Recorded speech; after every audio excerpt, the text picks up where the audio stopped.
Question again? I'm lighting my aging room. Oh, I see. Yeah, it's aging as we speak. Okay. I started off, he was an infant. Now he's a grown ass triple OG. Okay.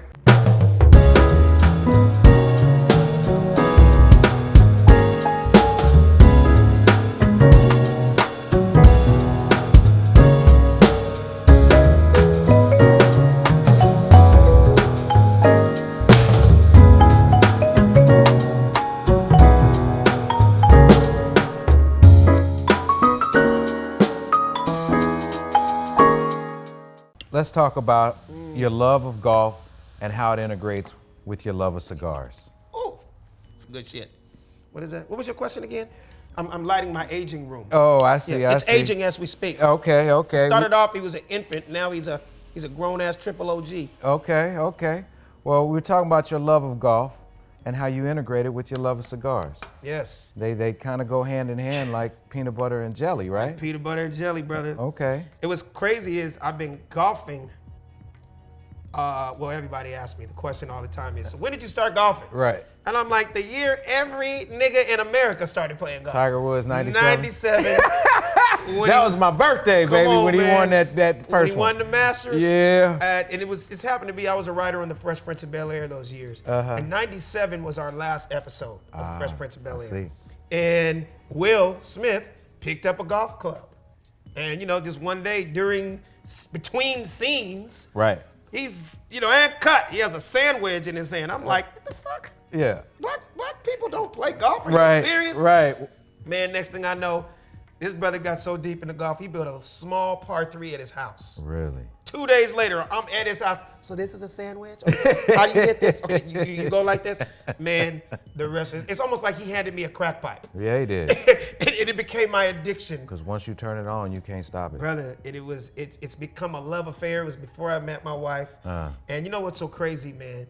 I went around the world golfing before I met my wife. Right. And then when I met my wife, she's like, wait a second. So everywhere we go in the world, you're gonna pack your clubs? I'm like, you goddamn right.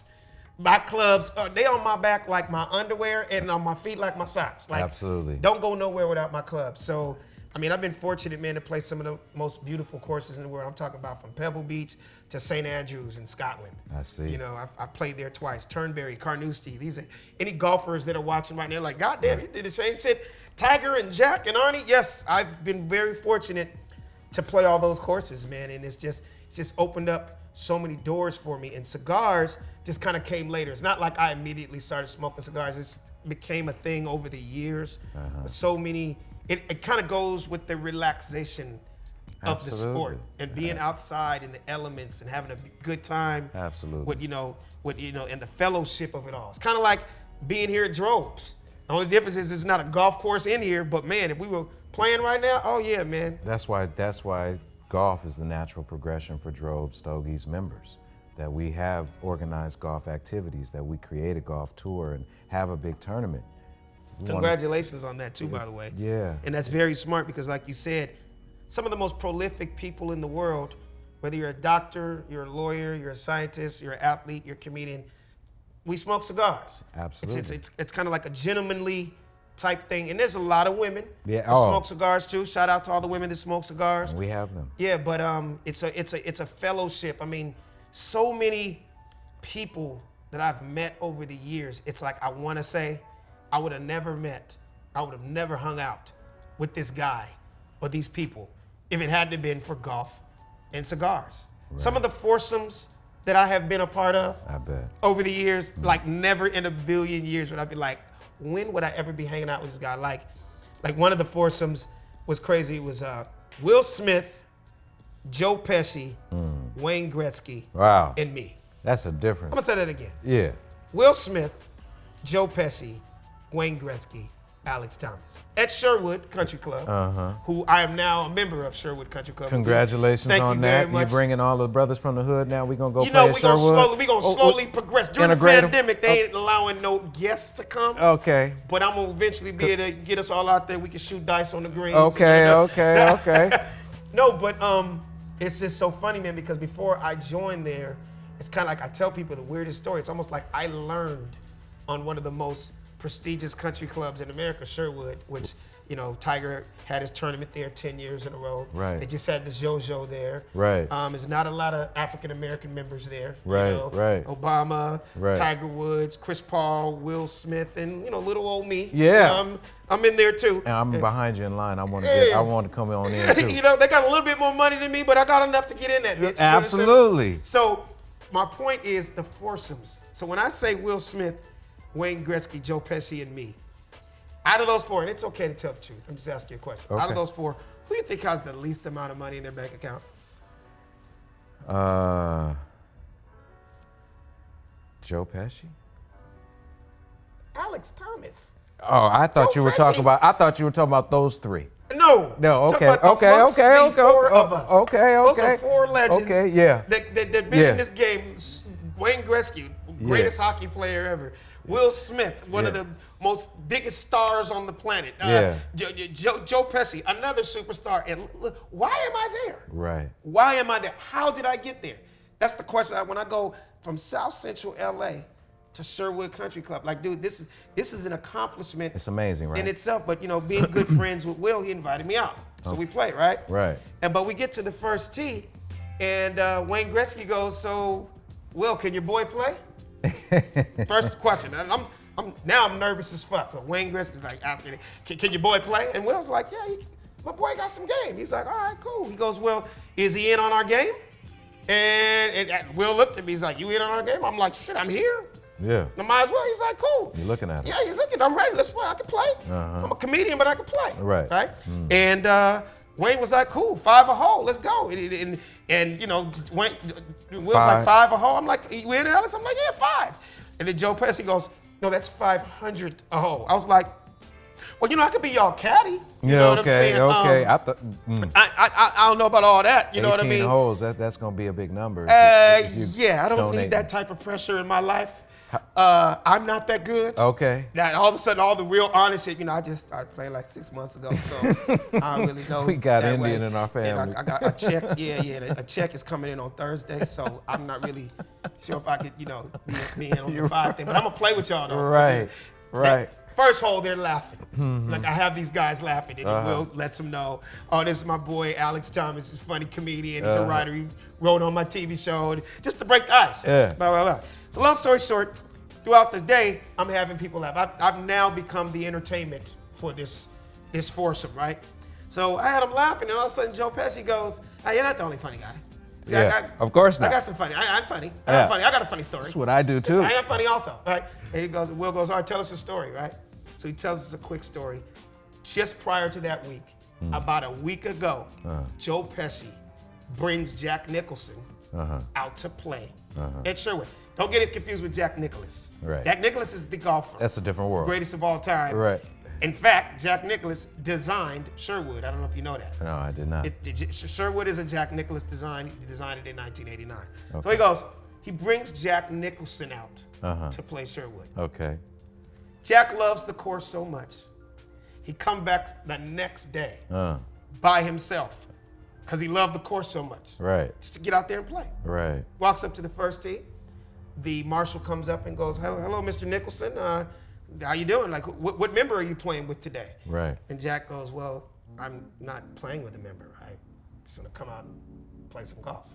He goes, "Okay, all right. Well, with all due respect, this is a private country club. We know who you are. Right. But you can't tee off unless you're a member or if you with one. play with a member." Absolutely. He goes, "Okay, well, how much is a membership?" And at that time, it was $275,000 to become a member at Sherwood. That's a little steep. Drops his club right there on the first tee box, walks into the pro shop, writes a personal check for $275,000, walks back to the first tee and tells the marshal, I'm teeing "Now off. beat it. You're bothering the members." Oh my goodness. Wow. Isn't that a funny ass, gangster ass story? Jack's always been the man like that. Yeah, I mean, that just goes to show they don't care who you are. Right. How big you are, you got to pay to play here. Right. But Just little stuff like that. Yeah. Being around those type of people, and then at the end of the day, you know, somebody like Wayne, somebody like Joe Pesci, he knows me now. Right. And one thing, this game doesn't care about your bank account, whether Will has 300 million in the bank, or Joe Pesci has 200 million in the bank, or Wayne Gretzky has 11 billion in the bank, and I got $32 in the bank. For 4 hours, we were all equal. Right. Didn't give a fuck about our bank accounts. No. We're all trying to get this little white ball, 175 yards into that little hole. Right. So you whether you like it or not, you have something in common with these guys. And in my case, they go, oh wow, he's funny, he's silly, but he really can't play golf. Right. What are you doing tomorrow? Hey, take my number down. Yeah. Yeah, we're playing it. I'm like, damn, now I got Right. Wayne Gretzky's number in my phone. This is all through golf. Right. That was just my example of relationships. And that is a small kind of example of what happened with me in the NFL, in the NBA. Right. And how people are like, dude, how do you know so many of these legends and all these Hall of Famers? Like, dude, everybody I grew up watching on TV, I know them all through golf now. Right. And I host all their tournaments. Right. All pro athletes Right. have foundations. Absolutely. They all do golf tournaments. Right. They all want comedians to host their golf tournament. Makes Shout sense. out to Bob Hope for starting all that. Right. They love that because, and in my case, you're funny, you actually play golf, you can help us raise money, and then it just all comes together. When I go up in that room, have the whole room laughing, I got a line afterwards. Hey, I'm doing my tournament in July. You know what? You were hilarious. We're doing ours in Cincinnati. You know what? I'm doing mine in Pittsburgh. And next thing you know, I'm booked doing 15 Legends golf tournaments throughout the year. And these dudes are paying me more than a comedy club would pay me. Right. So it just kind of became my comedy hustle, golf. That's a beautiful thing. And it goes right with the cigars. And it goes right with cigars. So once this pandemic is over, we got to do some more stuff on the golf course. We got to organize. That'll be great. I love that you're black owned. Yeah. I love that it's classy. Thank you. I love that, you got doctors, you got lawyers, you got men, you got women. It starts in a place like this. Right. You know what I mean? And one thing we got in common, a lot of people, everybody that comes in this shop, is golf and cigars. So many common interests that the people and members have. And the business, a lot of people don't understand. People I never claimed Jakeem to be the funniest comedian. I'm not the most famous dude on the planet. I got 10, 15, 20 movies and TV shows under my belt, but people like me. You've always been funny. Thank you. Absolutely. And the relationships goes a long way. Right. It just goes a long way. At the end of the day, the business becomes secondary to the relationship. Yeah. Exactly. It just plays a part in whatever you got going on in your life. A lot of investors in my projects over the years Absolutely. came from being on golf courses. Absolutely. Yeah, I'm here playing golf, but hey, I'm about to shoot another special. Yeah, we're playing golf, but hey, I need funding. I'm about to shoot another movie. Right. That people want to get in. I've met some of the coolest people in the world from being at Sherwood. I bet. You want to be around people who are doing as much, if not more. That's the only way you can step your game up. I'm pretty sure any athlete would tell you, how'd you get so good, man? Playing with dudes that are better than me, Always. bigger than me, it helped me step my game up. Sharpen my game. So yeah, man. That's great. Shout out to golf. I love you, golf. Yeah. So what are you currently working on, Alex? What's coming down the pipe for you? Man, you know me, I stay working. I know. I tell people, my little 7 saying days. is, I hustle as if I was broke. 'Cause I'm not done, man. Okay. I'm not done. Like I said, 30 years in this business, and I feel like I'm just getting started. You know what I mean? I feel like there's even more motivation now being married with kids and everything. Right. It's Thinking even about more. your legacy. Yeah. It's even more. Right now, I got the #1 new animated series on Netflix. Nice. I've been doing animation for a lot of years. Okay, I was didn't on know King that, of the no. Hill for 10 years. I mean, not King of the Hill, Family Guy for 10 years. I've done guest roles on, Family Guy. I mean, not Family Guy, but King of the Hill and stuff like that. But Family Guy, I've been on 10 years now. It's what's called recurring. Right. Meaning I'm not on. Residual. Yeah. I'm not on every episode. They've done like 300 episodes. I've probably been on 60 or 70 episodes. Okay. Different characters and stuff. But my newest animation project right now is called Motown Magic. Motown. It's the whole history of Motown. We're the #1 new animated series on Netflix right now as we speak. So if you got grandkids, My kids. nieces, nephews, kids, we're #1 right now between 1 and 10-year-olds. Nice. And it's very educational because everybody our age, we grew up on Motown. Absolutely. So, but you got to think about it. My daughter's, 5, my son is 2. Like, they wouldn't have known who Stevie Wonder was, Jackson 5, and Smokey Robinson, Right. Marvin Gaye, people like that. Right. But they know now. I bet. They know every single song, and the animation is so dope. It just sucks them in. But for all of us, we know the songs. A, B, C. Yeah. It's the easiest 1, 2, 3. You know what I mean? So that's the intro Okay. for every episode. My character's name is Jimmy Mack.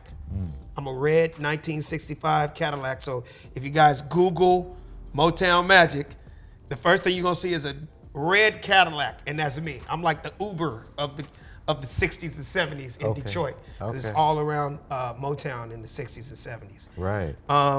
So that right now, and also my podcast, man. My podcast is absolutely amazing. It's called The Funny Don't Stop Show.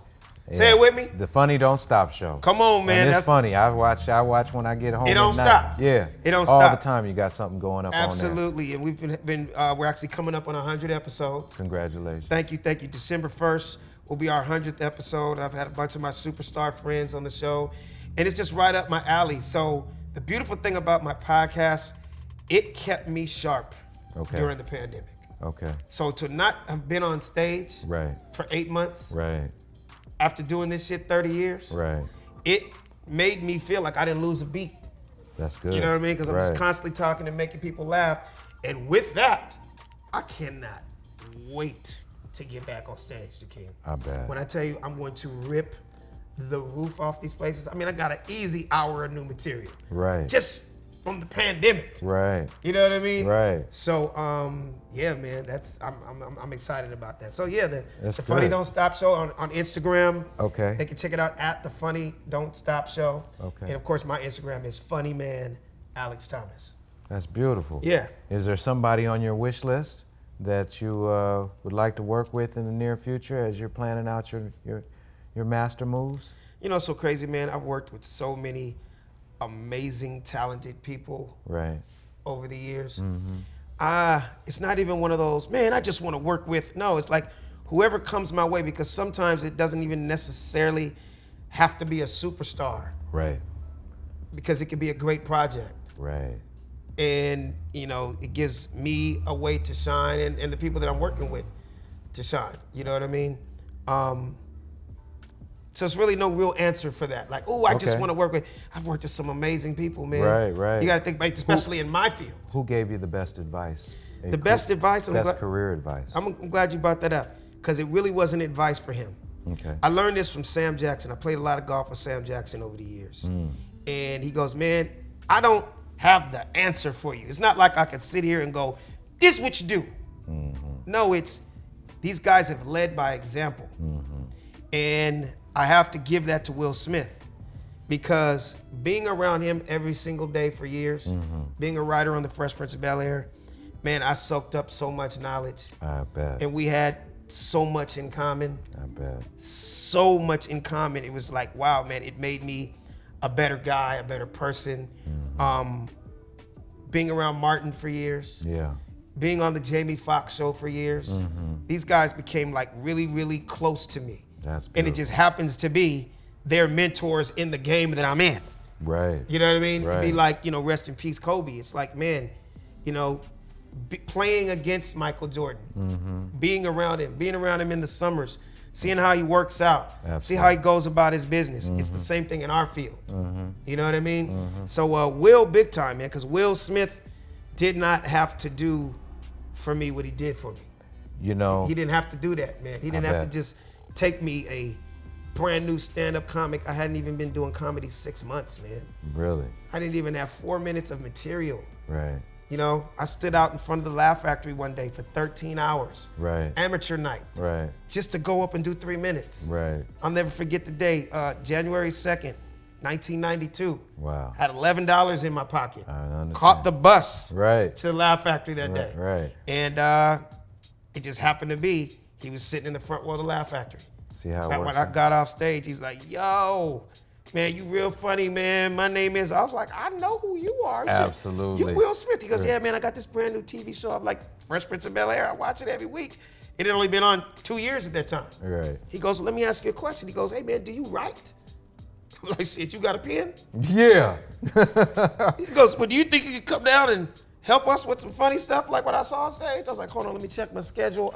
Yes, I'm available. Yeah. He goes, when do you think you could come down? I'm like, Now. shit, now? Can I get a ride with you? I caught the bus up to this motherfucker. You know what I mean? Right. The next day, I was at the Fresh Prince of Bel-Air. Wow. 4 years. People don't think things like that really happen. Shit really happens. That's the epitome of being in the right place at the right time. That's beautiful. And he didn't have to do that, and we became great friends and friends with his family and just anything that's got to do. I heard just recently, I got about 30 calls last night that they did a reboot on HBO. I heard. Of, you know, the Fresh cast, Prince? the Fresh Prince, and people blowing me up, being like, I see the videos. Kind of gave me chills that they found video of all of it. I know I looked like I was 20 years old, but you know, it was a long time ago. Right. And people saw me, you know, like when they were showing videotapes of us back in the day. And it felt good, man, because one thing that makes me feel great about that show is there's kids out there. Do the math for me real quick. 97, how many years ago was that? Oh, 3 plus 20, 23. 23 years ago? Yeah. There's people out there that are 23 and younger. Let's just say 15 to 23 right now. Right. Their entire lives were reruns. Right. Remember, our last episode was 97. Wow. Their entire life was reruns. And they, to this day, go, dude, that's like one of my favorite TV shows of all time. It's like, a I've watched it a special billion show. times. Yeah. So we didn't know. I was just going to work every day being funny, man. Yeah. I was just doing what I love to do. And, you know, I didn't realize that one day this would go down as one of the greatest TV shows of all time. Because it was like the Cosby Show. There was nothing catering to that world, that demographic. That, I mean, it's We were just having fun. It's generational. Yes. Yeah. So shout out to Will Smith. Thank you, brother. My 12 and 9-year-olds have watched. I don't know if they've seen them all. Yeah. But they've watched most. Every of them. episode. Yeah. Yeah. Special for Welcome to the Good Life. Interviewing Alex Thomas, comedian, writer, entrepreneur.